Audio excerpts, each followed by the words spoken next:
Buenas tardes, hermanos, y bienvenidos a este pequeñito y peregrino canal llamado César para Jesucristo, con nuestro hermano Albert Cortina. Buenas tardes, Albert, ¿cómo estás?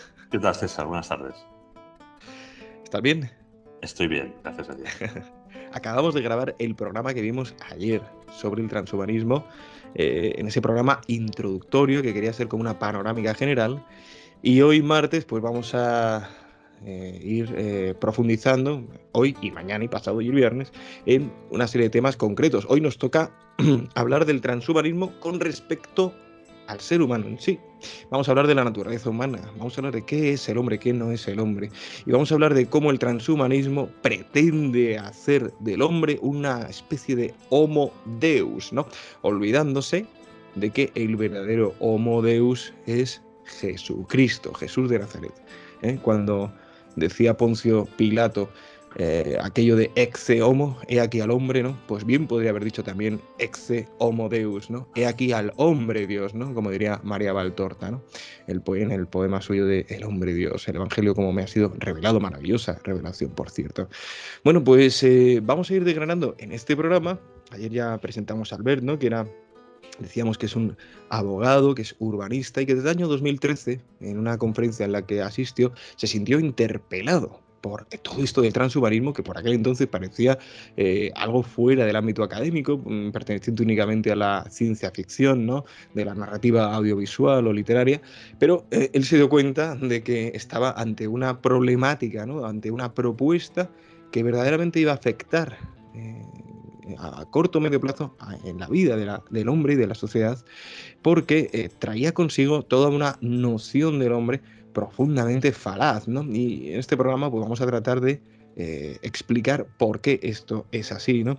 ¿Qué dirías un poco, Albert, ¿no? De este transhumanismo, que como ayer decíamos, ¿no? Pues es una ideología, ¿no? Que trata de combinar los conocimientos técnicos, científicos, para modificar al ser humano y, entre comillas, mejorarlo, ¿no?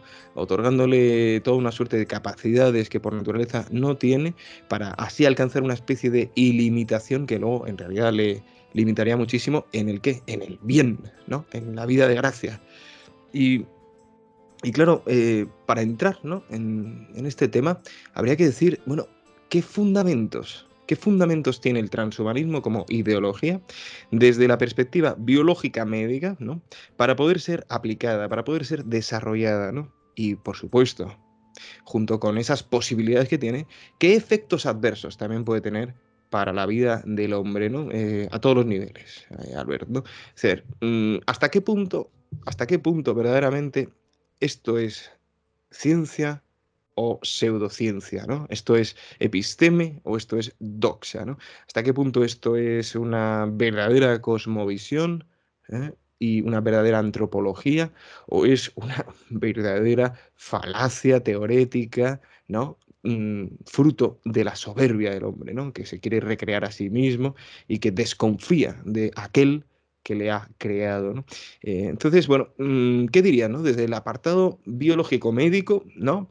Mm, ¿Qué consecuencias tiene? Y bueno, y comenta todo lo que quieras acerca de este segundo programa que tenemos ahora mismo en ciernes. Bueno, César, de nuevo agradecerte, ¿no? Pues estar conversando contigo en este segundo capítulo, ¿no? Y profundizando en los temas introductorios de ayer. Yo creo que lo esencial es ver cómo en las últimas décadas, ¿no? El siglo XX y XXI, se ha puesto en crisis el concepto de naturaleza humana. Fíjate que muchas veces se sustituye por el de condición humana, ¿no? No hay una, como dice Dalmacio Negro, no hay una idea de una naturaleza humana con unos elementos verdaderos, perennes, ¿no? Constitutivos, ¿no? Ontológicos. Por lo tanto, se pone ya en crisis no con el transhumanismo, ¿no? Sino ya con todas las ideologías disolventes de la naturaleza humana, ¿no? Por ejemplo, la ideología de género, ¿no? Donde no hay ya una naturaleza humana, no hay una predisposición a que solo sea hombre, varón, mujer, ¿no? quienes tengan la condición de ser humano, ¿no? Sino que se construye, se diseña al capricho del propio humano, ¿no? Yo creo que esta falacia ya viene, por tanto, de lejos, ¿no? Y ha ido teniendo consecuencias pues, que parecían también utópicas en la ideología de género y ahora las está teniendo en el transhumanismo y en el ciborgismo, ¿no? En la idea de podemos hibridarnos con la máquina, que es uno de los pilares fundamentales del transhumanismo. Debemos hibridarnos con la máquina, tanto a nivel físico, exoesqueletos que nos hagan más veloces, microchips que estén incidiendo en nuestro cerebro para aumentar capacidades, etcétera, ¿no? Esa hibridación que es, yo creo, uno de los pilares del transhumanismo y uno de los problemas, desde mi punto de vista, antropológicos, que ya desde los tiempos de Noé, ¿no? Cuando tú ves qué pasó para que Dios se enfadase tanto con los humanos de aquella generación, ¿no? Que habían de alguna manera distorsionado su plan de creación, ¿no? Con una clara distinción entre las especies, bueno, con una visión de lo que debían de ser las criaturas, ¿no? Tanto humanas como el resto, ¿no? En la Tierra, ¿no? En su creación. Y algo pasó, ¿no? Como sabemos, ¿no? Que el ser humano, ¿no? Y ahí pues podía ser entidades, etcétera, ¿no? Y ahora podría ser pues ese intento de hibridarnos con lo inerte, con la máquina, ¿no? Con lo que no tiene vida, ¿no? Entonces eso, si en aquel momento enfureció a nuestro Señor Creador, ¿no? Pues tal vez ahí viene, ahí pueda venir el principio del fin, ¿no? En esa rebeldía de la criatura y de querer autoconstruirse, autodiseñarse, repito, no solo en la visión de sexo, ¿no? De hombre-mujer, sino en el de hombre-máquina, hombre y otras especies no humanas, ¿no? Una hibridación, ¿no? Por tanto, esa disolución del concepto troncal, ¿no? Que el humanismo cristiano, la visión antropológica cristiana de la persona que deriva durante todos estos siglos, ¿no? De Cristo, ¿no? Del verdadero Dios, verdadero hombre, como tú decías, el verdadero Homo Deus, al cual el ser humano, para perfeccionarse, ¿no? Y llegar a la condición de santidad, debemos imitar, ¿no? Como perfecto hombre, ¿no? Perfecto Dios, pero perfecto hombre. Eso es lo que se rompe y se habla de una condición humana manipulable desde la cultura, desde la tecnología, ¿no?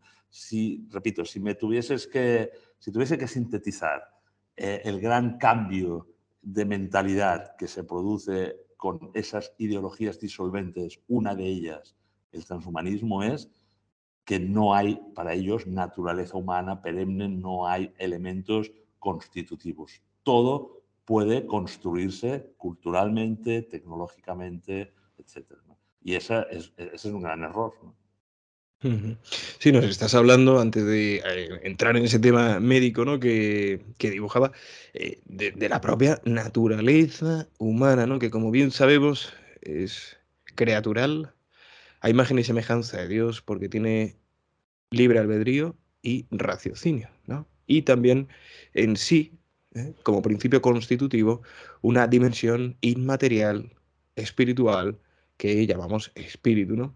Ese es el ser humano, ese es el ser humano. Y cuando, bueno, pues un servidor se pone a ver desde dónde viene toda esta crisis, ¿no? De la naturaleza humana, que luego se extrapola, ¿no? A la ley natural, ¿no? Y a la moral y a todo, ¿no? Y a la propia ciencia, ¿no?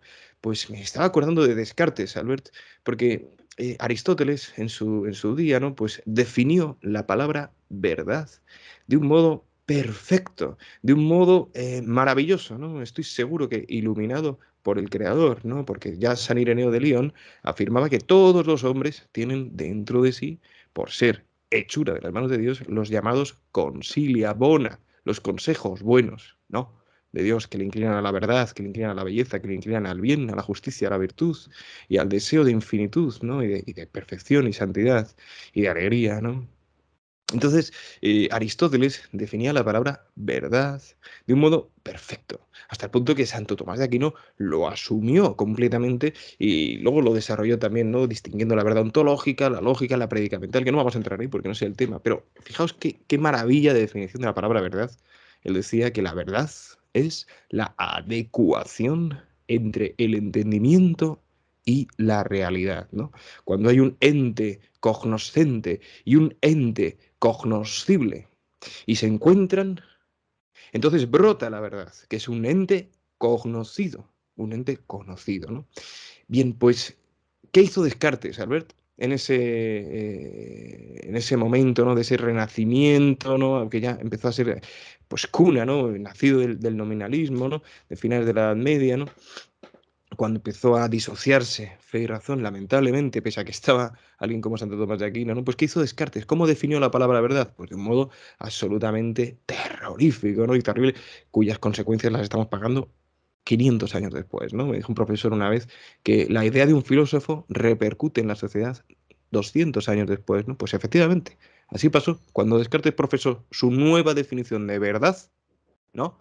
Pues ya el mundo cambió muchísimo, ¿no? ¿Cómo la definía Descartes? Fijaos, en lugar de la adecuación del entendimiento con la realidad, Descartes decía que la verdad es la adecuación del entendimiento consigo mismo, ¿no?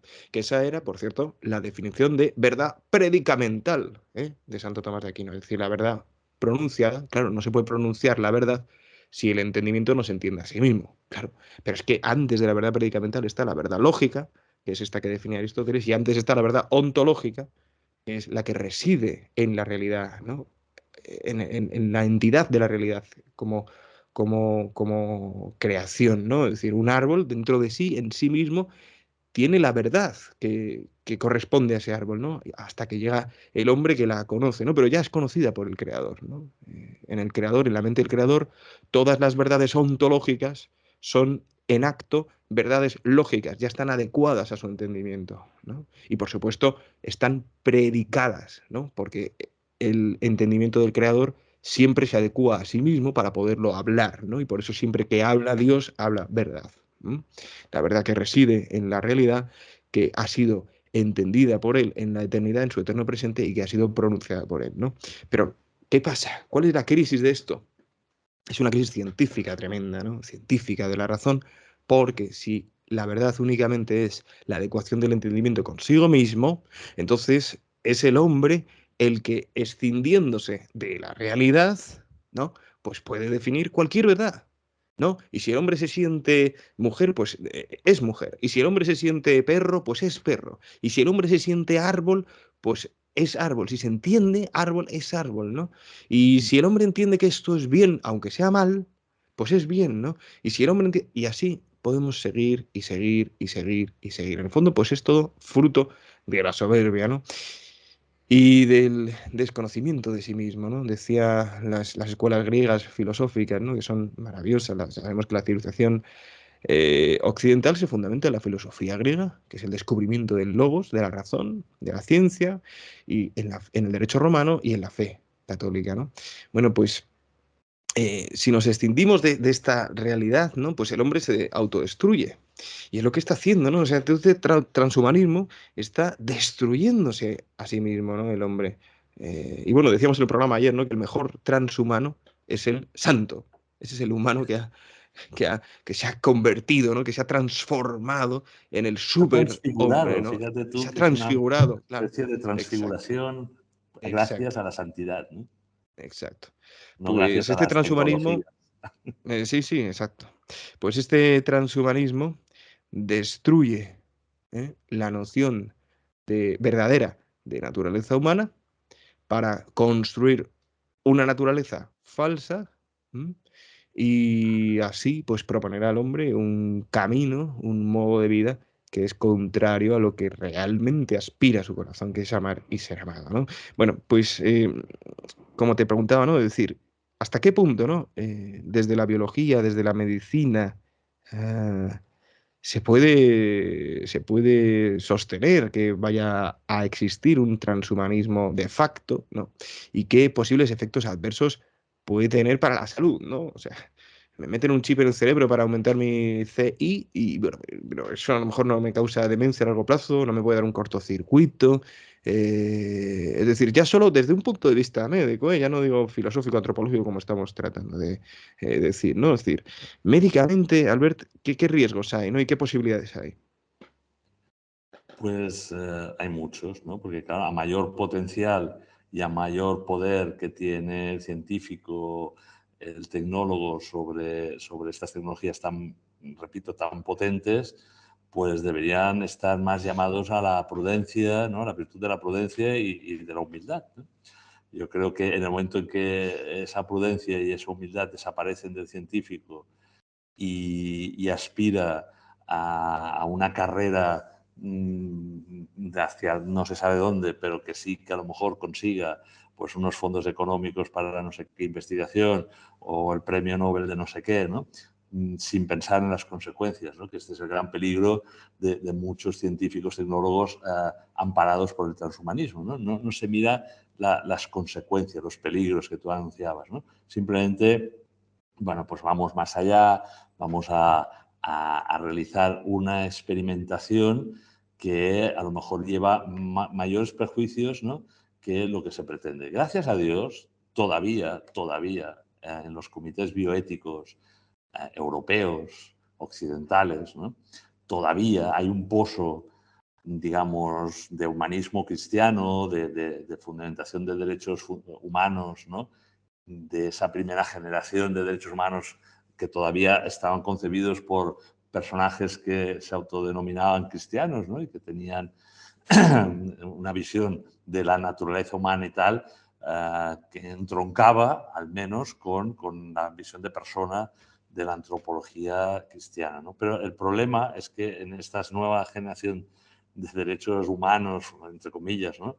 ¿no? Derecho al aborto, derecho a la eutanasia, derechos a estas nuevas concepciones de derechos, ¿no? Y esa visión, como decíamos anteriormente, de libertad ilimitada, pues claro, puesta en manos de biotecnólogos, de gente que pueda a lo mejor, como el chino, no recuerdo ahora el nombre, uno que cogió la tecnología CRISPR-Cas9, que lo que hace es la de edición del genoma humano en China, esto, con el objeto de suprimir la posibilidad de dos gemelas de contagiarse y transmitir el SIDA, ¿no? A ver, aquí yo no soy médico, pero las personas del ámbito católico, ¿no? Que las hay y muy buenas, ¿no? Del ámbito de la bioética, ¿no? Está Elena Postigo, Miguel Ángel Serra, César Nombela, Alfredo Marco, es decir, toda una serie de personajes, ¿no? Que desde la antropología, filosofía, ciencia, con visión católica, siempre nos advierten que la línea roja que no debemos traspasar es la de la modificación del genoma, del gen humano, en línea germinal. Es decir, que se transmita aquella modificación genética a las generaciones futuras, ¿no? Claro, eso se entiende desde una lógica del sentido común. Si hago un experimento y sale mal y sale un Frankenstein, como mínimo, si no está en línea germinal, se circunscribe a ese individuo, ¿no? Y tal, ¿no? O sea, no es que sea deseable, pero lo peor es que se circunscriba a ese individuo y se transmita a las generaciones futuras, ¿no? Eso es lo que pasaba, que intentó este investigador científico chino, ¿no? con dos mellizas y esa tecnología de edición genética para evitar que se contagiasen y transmitiesen el SIDA ellas y las generaciones futuras, ¿no? Bueno, bueno, está proscrito, la comunidad científica, todos los comités bioéticos prohibieron esa investigación. Creo que el gobierno chino pues no sé, está como medio desaparecido, pero planteó el dilema que muchos congresos científicos y de filósofos se dirimen, ¿no? Claro, tú a lo mejor haces la pregunta a alguien de la calle, un ciudadano corriente, y dice, hombre, pues si va a evitar, ¿no? Esa enfermedad, esta otra, ¿no? A esas dos gemelas y a las generaciones futuras, ¿por qué no? Vamos a cambiar ese gen y vamos a hacer esa edición genética, ¿no? Pero claro, abrir esa puerta, ¿no?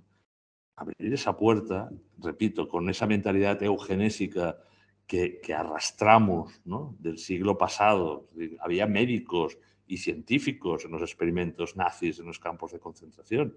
Y eran médicos y eran científicos alemanes o de otros países de mucho renombre, ¿no?, y que se hicieron experimentaciones absolutamente contrarias al ser humano. Si esto se replica en los laboratorios no controlados, a lo mejor en Asia, ¿no?, que no tengan los códigos bioéticos y esos principios todavía cristianos de la persona que tenemos en Occidente, se abre una puerta, ¿no?, de alterar la naturaleza humana a través de incidir en la línea germinal, es decir, en aquello que después se va a transmitir a nuestros hijos, nuestros nietos y otras, que normalmente, como nos dicen los genetistas, esto es como un puzzle. O sea, tocas una pieza y a lo mejor sí que consigues que no se transmita el SIDA, pero se alteran no sé cuántas cosas más, ¿no? Entonces, lo que nos proponen los científicos cristianos, ¿no?, en estos comités bioéticos, ¿no?, que tenemos, y que gracias a Dios tenemos personajes muy lúcidos, ¿no?, en este campo, es mucha prudencia, mucha humildad. Abrimos una puerta y nos encontramos con el misterio de nuevo, ¿no? Por tanto, cuidado con todos estos avances tan potentes, ¿no? Porque ya no es solo alterar la vida, repito, de un individuo, sino que ya tenemos la capacidad cada vez mayor, y la vamos a tener más, ¿no?, de alterar y de dividir a la humanidad en distintas humanidades, distintas castas o distintas ramas, ¿no? Entonces, repito, bueno, pues hay que tener mucho cuidado con ello, ¿no? Ujú. Estaba recordando una conversación que tuve hace años con un amigo, porque, bueno, resulta que el servidor tiene una cosa que se llama retinosis pigmentaria, y es una enfermedad genética, ¿m?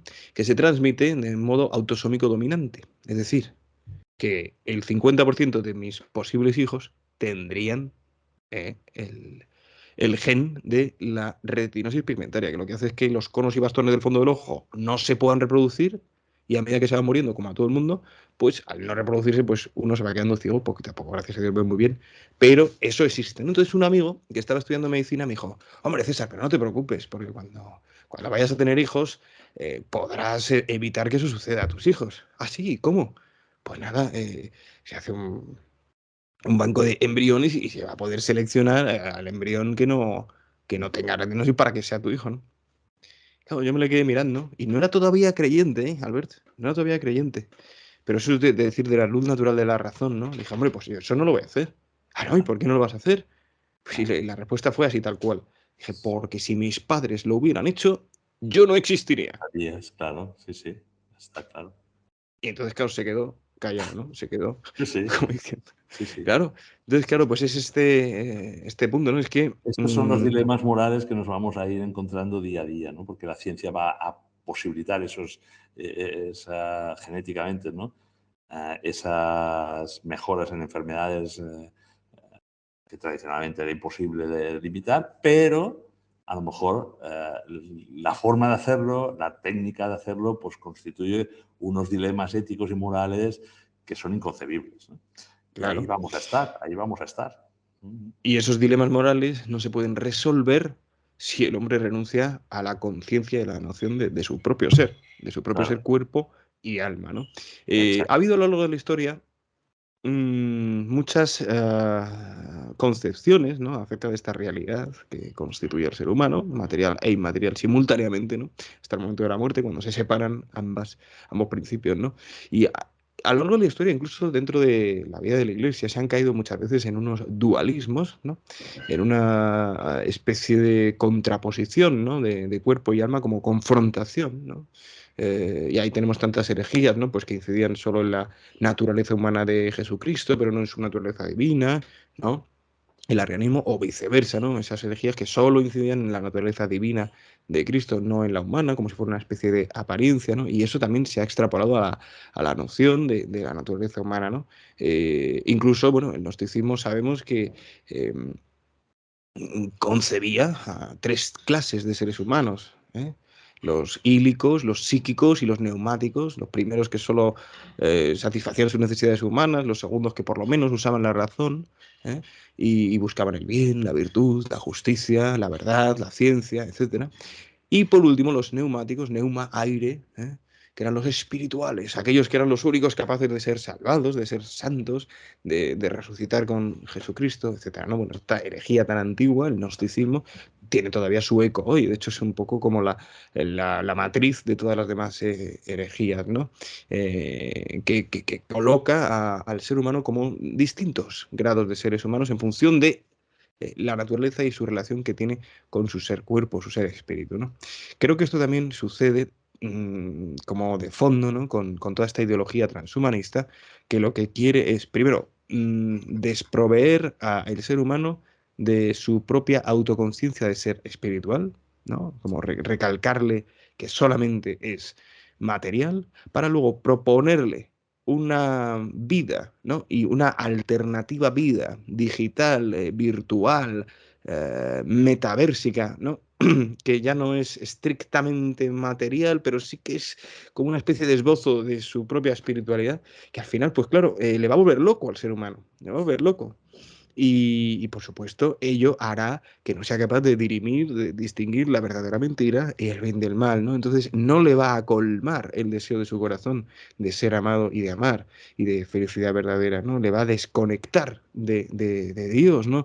Le va a hacer entrar en sí mismo mucho más, ensoberbecerse mucho más y estar en contacto con una realidad irreal bueno, pues es verdaderamente preocupante, ¿no? Y al mismo tiempo también apunta a que el acceder y someterse a toda esa realidad, entre comillas, ¿eh? Pues en realidad será un modo de ser gobernado, un modo de ser manipulado por aquellos que han creado ese metaverso y esa nanotecnología transhumanística, ¿no? Transhumana. Es decir, todo esto por despojar al hombre de su propio ser, ¿no? O por lo menos de la conciencia de su propio ser, entonces ya se van a adueñar del hombre, ¿no? Como si fuéramos ganado. Es tremendo, ¿no? Es tremendo. Por eso tenemos que estudiar mucho lo que la Iglesia ha estudiado y los verdaderos filósofos cristianos acerca de lo que es el hombre. Porque si no sabemos, si no nos conocemos a nosotros mismos, como decían las academias griegas filosóficas, si no nos conocemos a nosotros mismos, entonces, otros nos van a decir cómo somos, ¿m? Y otros van a decidir lo que somos. ¿M? Entonces es tremendo, ¿no? Es tremendo. Luego está todo el tema de los hombres desalmados, ¿no? Que hay personas que dicen que eso puede existir, ¿no? Lo cual es una aberración, ¿no? Que hay una criatura humana sin alma, ¿no? No sé, Albert, ¿cómo ves todo esto? Porque, claro, esto nos lleva a la posibilidad de que el ser humano, por perder su noción de su propia conciencia espiritual y carnal simultáneamente, pues le lleve a la pérdida de la razón y a la pérdida del libre albedrío. Entonces ya son palabras mayores, ¿verdad? Pues sí, sí. A ver, tú lo has ido apuntando muy bien. Es una, o va a irse convirtiendo de ideología a espiritualidad de sustitución. Es decir, va a pretender sustituir la visión, no solo incluso cristiana, de la visión, bueno, que puedas tener las religiones del libro, ¿no? Las religiones abrahámicas, ¿no? Y también otras, ¿no? Aunque veremos, si tú quieres después, cómo el budismo, la New Age, se adapta muy bien a esa nueva visión gnóstica, ¿no? Porque, en segundo lugar, como tú también bien has dicho, no solo es una espiritualidad de sustitución, sino que bebe de la herejía máxima desde el principio de los tiempos, ¿no? Que es ese gnosticismo, ese engaño también, ¿no? De lo que es la espiritualidad del ser humano y su relación con Dios, ¿no? Que vuelve con fuerza, increíblemente, a pesar de que todos pensamos que estamos en una sociedad secularizada y descreída y atea y agnóstica. No, no, estamos en una sociedad en donde el gnosticismo, esa espiritualidad, repito, de sustitución, ¿no? De hacernos creer todo lo que hemos estado comentando hasta ahora, ¿no? De lo que es el ser humano, ¿no? Frente a lo que sabemos realmente que es el ser humano, pues se va extendiendo e imponiendo. Es un nuevo gnosticismo, si tú quieres, tecnológico, ¿no? Y ahí el alma inmortal no cabe. O sea, cabrá tal vez una conciencia, una mente, ¿no? O sea, que el problema, como vemos también en las tendencias New Age, ¿no? Es concentrarse mucho, pues bueno, en las energías, en el tema de la mente, en el tema de la conciencia, pero claro, una conciencia diluida, no personal, no mi alma personal, ¿no? Sino algo que cuando me muera me fundiré en una mar de conciencia cósmica. Por lo tanto, cierta espiritualidad, en este caso, pues cierta espiritualidad de la rama budista o de la New Age, ¿no? Que combina todos estos elementos que acabo de decir, ¿no? Donde no hay una individualidad, no hay una visión espiritual, pero personal, ¿no? De que nosotros mantenemos nuestra personalidad, sino esa disolución, no vuelve a salir la palabra, ¿eh? Hemos hablado antes de ideologías disolventes y ahora pues es lo mismo, ¿no? Esa disolución espiritual tras la muerte, ¿no? Que nos anuncian con esa inmortalidad cibernética, le hemos hablado ya y seguiremos hablando, ¿no? Porque es uno de sus leitmotiv, ¿no? La inmortalidad, ¿no? La venta de la inmortalidad. ¿Pero qué? De cuerpo y alma. No hablan de resurrección, lógicamente, ¿no? Hablan de esa transfiguración en un ser posthumano. Fíjate que utilizan muchos términos de nuestra religión, ¿no? De la espiritualidad cristiana, y no quiero meterme tal vez también de otras, ¿no? Repito, ¿no? Judeocristiana, o sea, una visión mesiánica, una visión, y la transforman a esa espiritualidad secular que, que tenemos implementada, ¿no? Por lo tanto, es como más peligroso que cuando simplemente se negaba a Dios, ¿no? Y se negaba la visión espiritual del ser humano, ¿no? que ya tenía sus gravísimas consecuencias, ¿no? Y para muchas almas, ¿no? Que han perdido durante las décadas anteriores, ¿no? Esa oportunidad de salvación, ¿no? De conocer a Jesucristo y tal, simplemente por haber cortado la dimensión espiritual, no haber querido saber nada de esa dimensión de alma, de espíritu. Pero es que ahora viene algo como más perverso y más sutil, ¿no? Que es no negar esa dimensión espiritual, no negar esa visión, cuerpo y algo más, ¿no? Que es mente, conciencia, ¿no? Repito, no utilizarán nunca la palabra alma, y además prometerles, repito, ¿no? Esa inmortalidad, ¿no? Claro, para mucha mentalidad actual, occidental, pues debe resultar muy atractivo, ¿no? Porque sin estarles explicando, y ese es el drama, ¿no?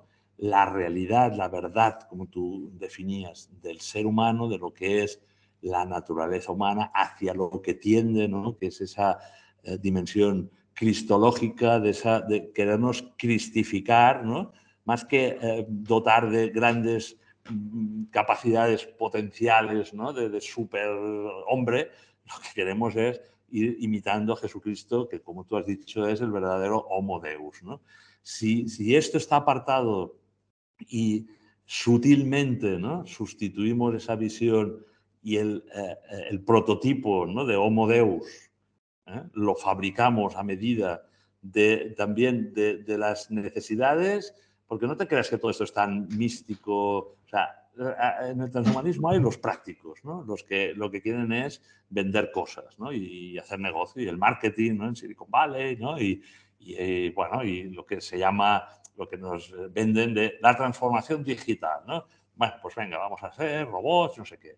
Después seguramente están, y estoy simplificando mucho, los que, bueno, tienen una visión perdón, de la humanidad, de cómo hay que dirigir a la humanidad, de cómo hay que controlar la población, la superpoblación, ¿no? Y entonces se visten como de humanitaristas, ¿no? De que todo esto se realiza para un bien de la humanidad, ¿no? Pero un aspecto como muy socioeconómico, geoestratégico, si tú quieres, ¿no? De competencia, como decíamos también en nuestras conversaciones con China, ¿no? Hombre, si no lo hacemos nosotros, lo harán ellos, ¿no? Si nosotros no hacemos esa modificación genética antes que los chinos, pues lo harán ellos con unos valores no democráticos y tal. Por tanto, hay ese grupo de gente que, claro, como está mezclada y no hay gente buena, ¿no? Que seguramente quiere que sus conocimientos y tal estén al bien de la humanidad, y hay gente que quiere controlarla. Pero después están esos pseudomísticos, ¿no? Esos profetas, ¿no? Esos gurús, esos sacerdotes gnósticos o tecnognósticos, ¿no? Que en algunos casos están en la cumbre de algunas de estas compañías. Es California. Los años 60, digamos, la New Age entró de pleno. Meditan en Davos y hacen yoga y hacen Reiki. Es decir, me refiero a que tienen una concepción espiritual, ¿no? Entre comillas, ¿no? Del ser humano. Y por tanto, la están adaptando a esos intereses económicos, esos intereses geopolíticos, estratégicos, ¿no?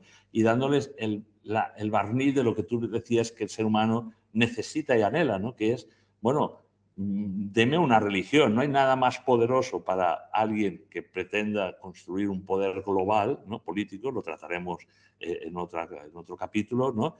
Que venga acompañado por una religión, ¿no? Una religión oficial, ¿no? Bueno, pues ese gnosticismo tecnológico, ¿no? Seguramente es la nueva religión adaptadísima al orden político, el orden económico, y esos gurús venden una verdad, ¿no? Que en este momento que tú sabes que las fake news y lo falso, ¿no? y la imitación, ¿no? Hablábamos también del mono de Dios, ¿no? Pues efectivamente, ¿no? Las propuestas son del mono de Dios, ¿no? De Satanás, que lo que pretende siempre es confundir, engañarnos, hacernos ver que el ser humano es así y no como tú has comentado muy bien, ¿no? Y por lo tanto no nos debe de extrañar pues que habrá mucha confusión incluso entre los propios cristianos. Qué tremendo. Estaba pensando varias cosas ahora, ¿no? Claro, la situación es muy sencilla. Ecce homo Deus. He Sí. aquí al hombre Dios, Jesucristo. Aquí está. Bueno, pues lo que hace esta ideología es decir, rechazo al hombre Dios y hago una propuesta de un hombre Dios distinto. Diviniza al hombre. Eso es. Trata de deificar al ser humano y cuando lo hace, o cuando trata de hacerlo, en realidad lo que está haciendo es desdeificarlo. Está alejándolo de la verdadera deificación del hombre. Porque es que Él nos quiere, somos imagen y semejanza, pero es que Él nos quiere hacer partícipes de su naturaleza divina, como ha hecho con la Santísima Virgen María ya. ¿Eh? Porque ella participa de la naturaleza divina por pura gracia, ¿eh? Y por los méritos de Jesucristo. Por eso tiene ya también ella cuerpo glorioso, etc. Y es lo que quiere Él para nosotros, darnos y compartir con nosotros todo lo que Él es. Y por eso nosotros tenemos ese anhelo y ese deseo de ser homo deus, claro, queremos Sí. ser como Él. Pero, insisto, no se puede ser como Él sin ser como Él. Sí, la idea Entonces, está que claro, y Él es comentamos manso y humilde de de corazón. cristificarnos, ¿no? De Claro, revestirnos de claro. Jesucristo, ¿no? Exacto, no hay otro camino, no hay otro camino. Decía un sacerdote, seguid a Jesucristo, que es camino, verdad y vida, y todo lo que no es Jesucristo ni es camino, ni verdad, ni es vida, ¿no? Entonces, claro, como niega, ¿no? Como dice San Juan, como niega que Jesucristo sea el Homo Deus verdadero, como lo niega, pues entonces, claro, ¿quién está detrás de todo esto? Pues el que niega que Jesucristo es Dios, que es el anticristo, ¿no? Es el anticristo o los anticristos que hay ahora por el mundo, ¿no? Que siempre ha habido anticristos toda la historia, ¿no? Realmente, cuando hablemos en el cuarto programa de la relación del transhumanismo con toda esta noción de nueva espiritualidad, de nueva religiosidad, veremos un montón de notas interesantísimas, ¿no? Pero estaba pensando que para el programa de mañana sobre el mundo también tenemos que hablar, Albert, y te lo iba a decir después de cámara, pero te lo digo ahora para que los espectadores también lo sepan, ¿no? Además de hablar de todo lo concerniente a la creación, también debemos hablar mañana de todo lo concerniente a la política, que también es mundo, ¿eh? Entonces, bueno, te lo digo así para que lo vayas contemplando, ¿no? Em, ¿Tú crees que el hombre está en un estado actualmente, eh, no voy a decir de pérdida absoluta de la razón y libre albedrío, aunque muchas veces lo pienso, ¿no? Pero ¿crees que realmente el hombre ya hoy, sin necesidad de chips, sin necesidad de historias transgénicas y demás, ya está en un estado ya tan pobre a nivel racional y volitivo que precisamente puede ser el que propicie la materialización de todos estos presupuestos transhumanistas? Estamos ya en un momento extraordinariamente débil o todavía va a ser mayor, ¿no? Bueno, tú ya sabes, me conoces un poquito que siempre tengo ese toque de esperanza, ¿no? No sé, si digo que todavía todo puede ser peor, no sé si estoy dando un toque de esperanza, de realismo o qué, ¿no? Pero siempre todo puede ir a peor, ¿no? Es cierto, tenemos una sociedad adormecida, ¿no? Manipulable, manipulada, donde toda esa dimensión trascendente y espiritual auténtica ha sido cortada de raíz, ¿no? Lo vemos en la educación de los niños y del desconocimiento, ¿no? Que tiene muchos jóvenes ya no solo que son anti religión, anticristianos, ¿no? Es que tienen un desconocimiento total. Pero eso mismo, ya viene el toque de esperanza, nos permite a muchos, ¿no? y permite a muchos reflexionar sobre justamente lo que nos han quitado, ¿no? o han quitado a esa sociedad. ¿no? Me explico, ¿no? Bueno, hay mucha gente que está buscando a ese Dios, a esa espiritualidad que le han arrancado de su corazón, ¿no? de su ser, ¿no? Y sí, dan palos de ciego y por eso hay tantas espiritualidades, falsas espiritualidades, ¿no? Pero bueno, oye, que hay que dejar actuar creativamente al Espíritu Santo, ¿no? Porque por ahí pues está creciendo también muchísimo, ¿no? Hay mucho fruto, ¿no? Hay mucho fruto, porque realmente hay esa necesidad. Pero también, todo a nivel más, si quieres, más filosófico, antropológico, ¿no?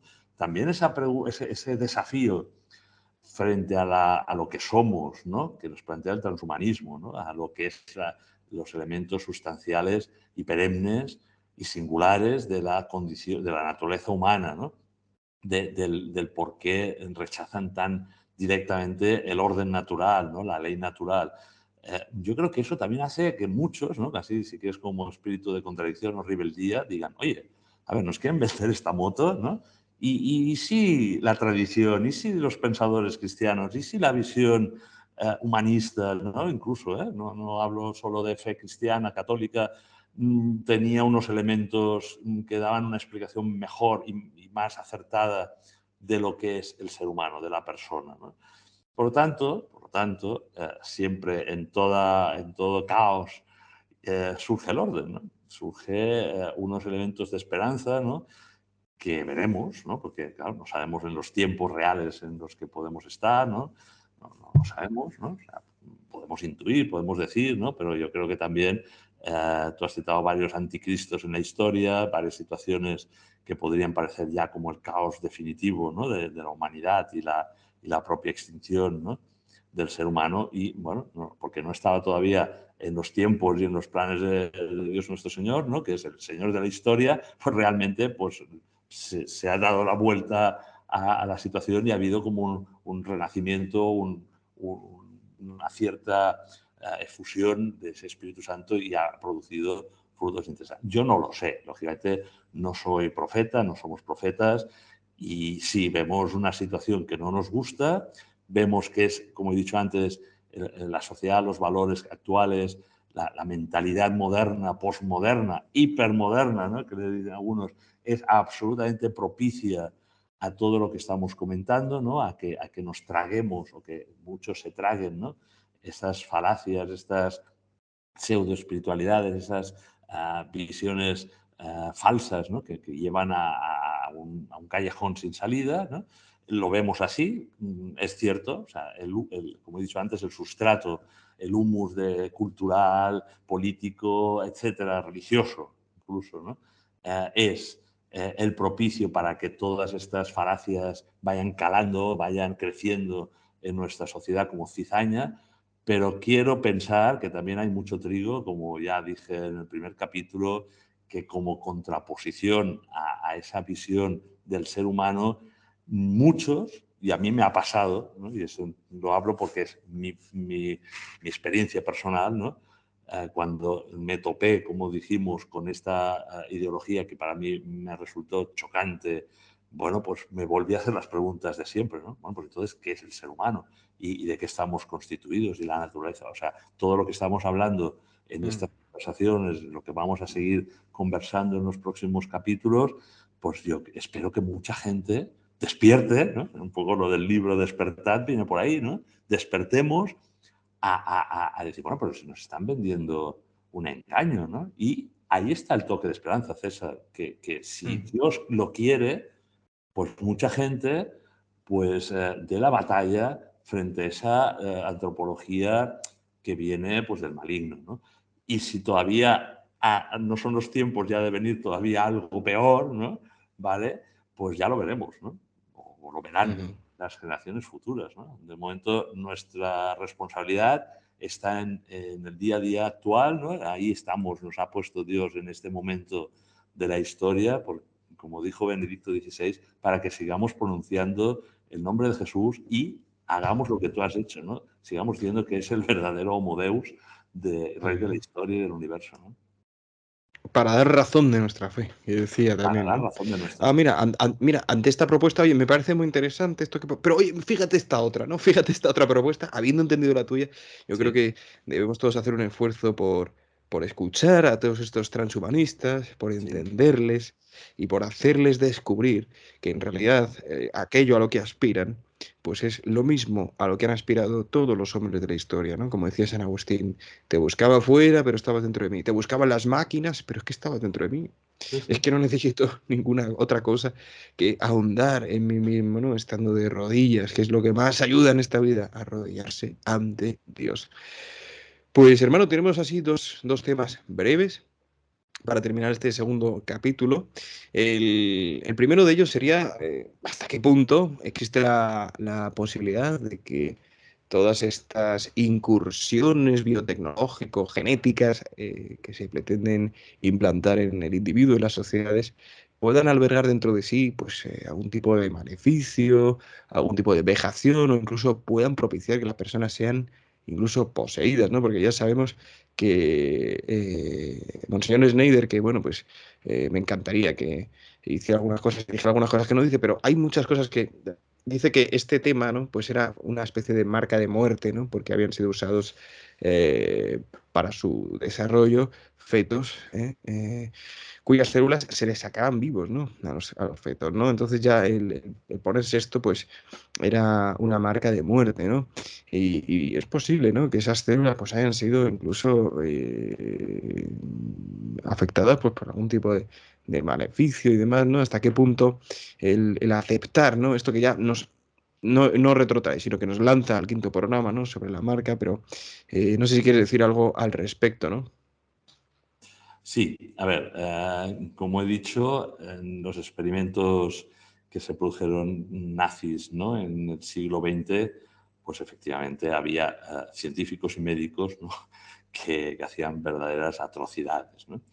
Y lo va a seguir habiendo en el siglo XXI, ¿no? Porque la codicia humana, ¿no? La maldad, pues está en todas las profesiones, está en todas bueno, los saberes, ¿no? Es decir, hay filósofos que trabajan para inducir ideas que, como tú has dicho, duran después, ¿no? O se perpetúan durante décadas, ¿no? Y que nos traen totalitarismos, nos han traído totalitarismos impresionantes, ¿no? Y también hay corrientes o experimentos científicos, ¿no? Que pretenden lo mismo, ¿no?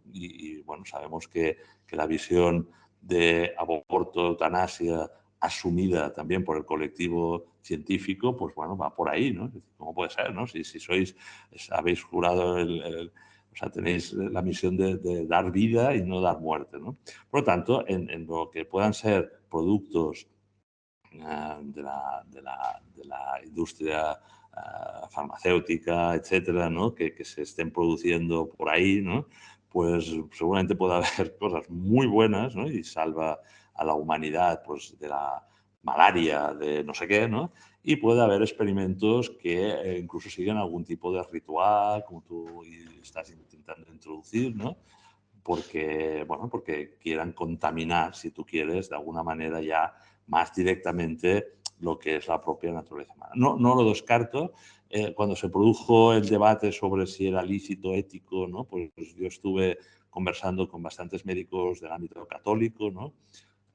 Tú sabes que había unos documentos, ¿no? De doctrina de la fe, donde se explicaba si había o no responsabilidad sobre el que tenía conocimiento o no. Bueno, yo no soy Ujú. teólogo, no soy médico, Me fío de algunos médicos pro vida, ¿no? Y católicos que, bueno, emitieron determinados documentos, ¿no?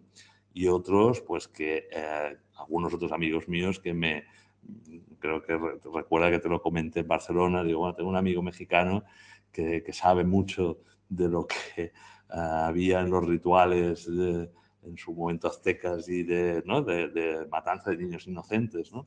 Como es ahora el aborto, ¿no? O la posible utilización de células embrionarias inocentes, ¿no? para productos farmacéuticos, etcétera, ¿no? Que, claro, tenían un componente ritualístico y un componente que llevó a esa civilización a lo que le llevó, ¿no? Después a esa cristianización. Podría ser, efectivamente, que fuese esos preludios o esos inicios de lo que pueda venir y que sea todavía peor. Ujú. Bueno, pues muchas gracias, Albert. Vamos a ir con el final del programa. Decir, hermanos, que bueno, pues el transhumanismo lo que pretende en última instancia, ¿no? Pues es conceder al ser humano la inmortalidad, aunque sea esta una inmortalidad digital en el metaverso, porque hayan podido transferir todos los datos de tu cerebro y autoconciencia a una plataforma digital, ¿no? Cosa que es probablemente imposible, ¿no? Pero eso es lo que venden, ¿no? Esa es la propuesta. Oye, vas a ser inmortal, ¿no? Bueno, pues la cosa sería, en el caso de que eso sea posible, ¿no? No sé a quién se lo escuché una vez, pero lo escuché. Sería una tragedia que el hombre no muriera, ¿no? Que no se enfrentase a la verdad de su vida, ¿no? En la misericordia de Dios, que el que lo recibe después de muerto, ¿no? O sea, lo que parece que es una salvación para el hombre, ¿no? Eso que decíamos antes del hombre que se salva a sí mismo, en el programa de ayer, ¿no? A diferencia del Salvador, que no quiso salvarse a sí mismo ni bajarse la cruz. Pero bueno, eh, realmente es una tragedia, ¿no? Que el hombre no se encuentre tras la muerte con aquel que le ha amado y que le ha creado, ¿no? O sea, qué engaño, ¿verdad? Qué engaño de Satanás. Qué engaño decir, no, no, es que te va a ir mejor, es que vas a ser más feliz si no mueres, ¿no? Uf, pero es que, claro, nosotros sabemos que para tener la vida, pues hay que entregarla. Qué paradoja, ¿no? Igual que para ser grande hay que ser pequeño, para ser el primero hay que ser el último, etcétera, ¿no? La vida cristiana está llena de paradojas. Y por eso el cristiano, de verdad, espera la muerte con alegría. Espera la muerte con alegría, porque sabe que es el momento del encuentro definitivo con Dios, ¿no? Entonces, bueno, Albert, dos cosas. ¿Tú crees que es posible que se llegue a ese estadio de verdadera inmortalidad propiciada por la tecnología? ¿Tú crees que es posible? ¿Y crees que eso sería una tragedia para el hombre? Bueno, evidentemente ya has visto mi posición. Es imposible. Yo hablo más, repito, de vida eterna, ¿no?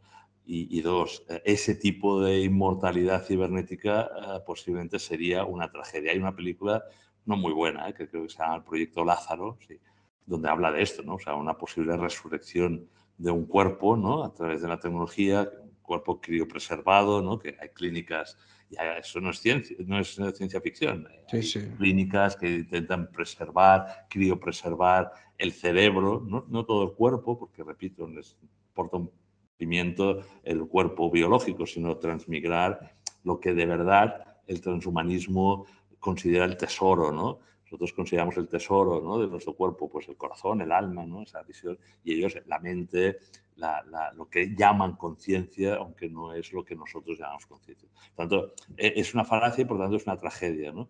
Lo que pasa es que siempre el ser humano ha querido una explicación a dos cosas, ¿no? A la muerte, bueno, o sea, se acaba el cuerpo y ya está, o sea, perdón, se muere, caduca y ya está. Y después, si da un paso más el ser humano y dice, no, no, pues que hay algo más después de la muerte, bueno, ¿y qué hay? ¿No? ¿Vale? Y entonces, muchas religiones, ¿no?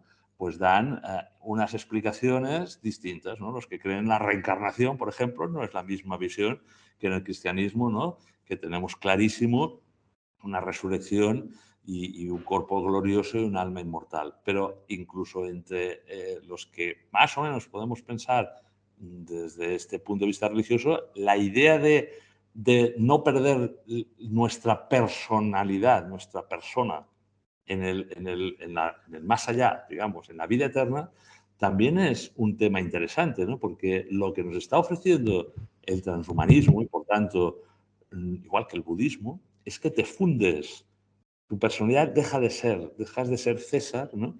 Y te fundes en el budismo, por ejemplo, pues, ¿no? En un mar de conciencia. Por tanto, el bálsamo de decir, bueno, toda esa eternidad va a ser una pesadilla, no sucede porque pierdes tu individualidad, ¿no? En el cristianismo tenemos claro, ¿no? Pues que depende de cómo haya sido el estado de tu alma, pues bueno, ya sabemos, lo hablaremos también, yo creo, en otro programa, ¿no? Y el transhumanismo, yo creo que da esa idea también de disolución, ¿no? En esa especie de, no sé cómo decirte, inteligencia artificial, mente en colmena, inteligencia colectiva, ¿no? En la cual no se harían esta pregunta. Es decir, mira, te doy la respuesta. Cuando muera tu cuerpo biológico, vamos a preservar tu mente, que es lo que realmente importa. La vamos a transmigrar a un soporte de silicio o digital o holográfico, que es la idea de inmortalidad cibernética, y ahí no sufras, porque te vas a diluir, o sea, no vas a ser tú. No va a haber conciencia de César en esa transmigración no, sino que tus datos, ¿no? Hay que pensar un poco en esto, ¿no? Esa idea van a compartirse en una especie de enjambre, ¿no? En el cual pierdes, repito, tu individualidad. Por lo tanto, no sufras esa inmortalidad futura cibernética, no la vas a vivir en persona, ¿no? Claro, todo esto va totalmente en contra de nuestra visión de vida eterna, ¿no? Totalmente, es que es totalmente diferente. Y de noción de esperanza. Hay que reconocer que buscan esa salvación, esa esperanza, ¿no? Ese dar respuesta a lo que todas las generaciones de seres humanos han intentado, repito, pues responder, ¿no? ¿Por qué morimos? ¿Y qué hay después de la muerte? ¿No? ¿Y qué hay? ¿No? Y entonces los ateos, como tú sabes, pues dicen, pues no hay nada y nos quedamos ahí en el cuerpo, digamos, putefacto, y otras religiones le dan otra visión, y esta nueva religiosidad pues lo está, digamos, modernizando, ¿no? Como decíamos antes con el gnosticismo, a partir de la disolución de una inteligencia, ¿no? Que estará ahí como en un mar de energías y de cósmicas y tal, ¿no? Por tanto, no sufras, te vamos a dar una esperanza de inmortalidad, ¿no? Falsa, falso. Peor que la desesperanza es la falsa esperanza. Y así de Exactamente. todo. Porque la falsa esperanza es la mayor desesperanza, porque cuando se topa uno con la realidad de que es falsa, pues entonces ¡buah! Todo se viene abajo, ¿no? Bueno, interesantísimo, Albert. La verdad es que es una gozada escucharte, porque vas de un tema para otro y se nota que, bueno, pues que llevas años, ¿no? Estudiando este tema, conociéndolo, advirtiendo, comunicándolo. Y la verdad es que me siento muy afortunado, ¿no? De poder estar aquí charlando contigo y ofreciendo esta charla, ¿no? Pues a los hermanos a nivel público, ¿no? Entonces, bueno, vamos a ir dejándolo porque llevamos 58 minutos y tenemos todavía un tercer programa para mañana, un cuarto y un quinto para proseguir en esta andadura poquito a poquito, para que nos situemos ante este tema tan candente, tan poco tratado y que, a mi juicio, lo comentaba con Arturo, periodista católico, es uno de los temas fundamentales hoy. Es uno de los temas fundamentales hoy, aunque no lo parezca, está ahí a la chita callando, pero ahí está. Y me encanta lo que has dicho, ¿no? De que, bueno, no lo has dicho literalmente, ¿no? Pero la idea sí, que todo es para bien para los que aman a Dios. Es decir, aunque describiendo toda esta impostura, toda esta falsedad, ¿no? Todo este conjunto de falacias, lo que ello propicia es que nos preocupemos de estudiar lo que realmente es el ser humano, ¿no? Ante una propuesta falsa, pues me da el olfato que eso no va bien, entonces ya me preocupo por mirar lo que sí que es verdad, ¿no? Una oportunidad Así para buscar la que, verdad, César, ¿no? claro, claro, claro, claro. Así que demos gracias a Dios, ¿no? De que existan los transhumanistas, Bueno, porque no sé si tanto, sí, pero sí, que sí. Demos gracias por todo, siempre y en todo lugar, porque gracias a ello, pues reconocemos que hasta el hombre que está más alejado de Dios busca la salvación, ¿eh? Y nos da la oportunidad de, entendiéndole, amarle y poderle explicar lo que en conciencia nosotros creemos que es lo mejor, que es no salvarnos a nosotros mismos, sino dejar que el Salvador nos salve, dejarnos salvar, dejarnos amar, dejarnos mirar por Él y aceptar que no somos Dios, aceptar que hay otro por encima de nosotros, ¿eh?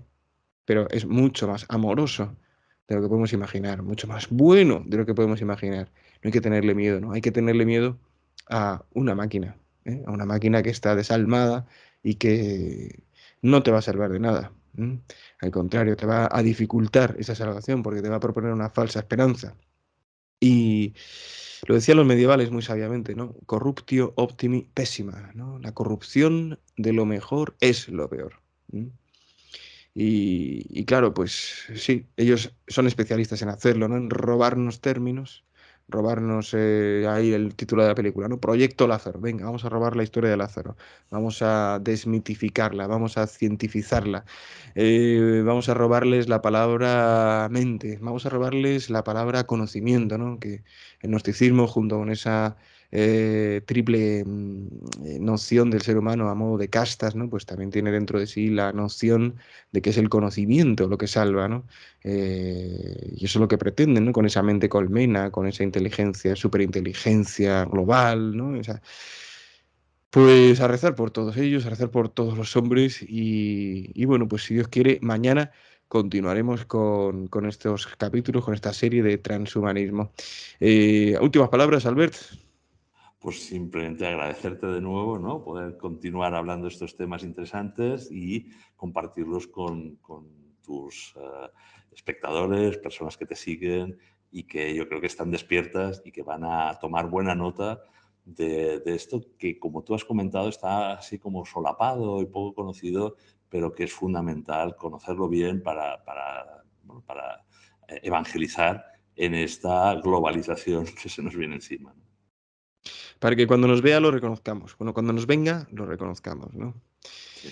Bueno, pues muchísimas gracias, Albert, por tu compañía, por tu tiempo, por tu esfuerzo y trabajo y por tus ganas de ayudar al ser humano a encaminarse hacia Dios y comunicarlas. Mañana nos vemos, si Dios quiere, hermanos, en este tercer programa que versará sobre el transhumanismo y el mundo, ¿no? El mundo entendido como creación, ¿eh? Y el mundo entendido también como un lugar donde los hombres libres y racionales pues hacen sociedad, hacen política, ¿no? La polis, ¿no? Entonces, ¿qué tipo de consecuencias puede tener el transhumanismo para la vida social, para la vida política, para la vida legislativa, ¿no? Pues mañana lo veremos con la ayuda del Señor y de Albert Cortina. Y muchas gracias por todo vuestro apoyo. Que Dios os bendiga, la Virgen os guarde en este día. San José os abastezca de todo lo que necesitáis para agradar al Señor. Santiago Apóstol os dé su valor y el cielo entero supla en vuestras almas lo que a este vídeo le falta. Amén.